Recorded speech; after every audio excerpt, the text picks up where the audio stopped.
Want to figure out how in the world to use a 3-second timer on the TikTok platform? Well, in this video, I'm going to show you how to use a 3-second timer so that you don't look crazy trying to record a TikTok video or you don't feel old on the platform. Welcome back to my channel. I'm Keenya Kelly, TikTok strategist, where I teach you how to use TikTok to grow your business. And today we're talking about how to use a 3-second timer. Now, I got to tell you, it took me 6 months to figure out how to use this darn timer. Now, listen. I was trying to use it in 2020 when nobody was doing tutorials, but thank God for my patience and resilience, because now I know how to use this 3-second timer, and you're about to learn how to use it in the next 10 seconds. Let me go ahead and do a quick screen share. You need to go ahead and write home to your mama, because the fact that I'm showing you this is everything. Okay, how to do it. So first of all, you're going to go ahead and click on the plus sign down here.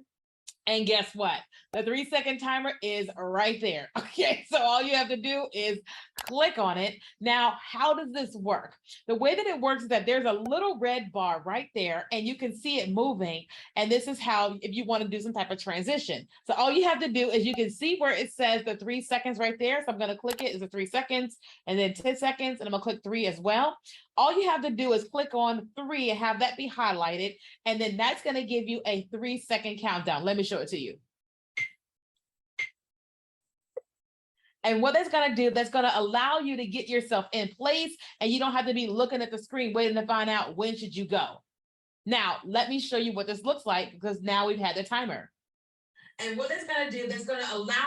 Okay, so now the video starts immediately versus looking like this. So a lot of us, we just hit the record button, then we look up. So it looks like this.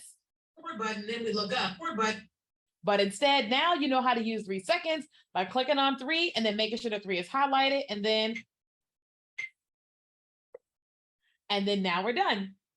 So now you know how to use the 3-second timer. You can get on the platform and start creating great content. If you want more assistance with learning how to use TikTok for your business and to be able to generate leads and ultimately increase sales, then I would love to work with you. There's some links below you can click where you can either become one of my private clients one-on-one, or we have a digital course called Monetize the Top. Either one is going to be able to help you to be able to make more money using TikTok organically and not paid ads. If you like this video, go ahead and hit like on this video and then hit subscribe to my channel. I post new videos every Monday and Thursday. If you got more questions about TikTok, be sure to comment below.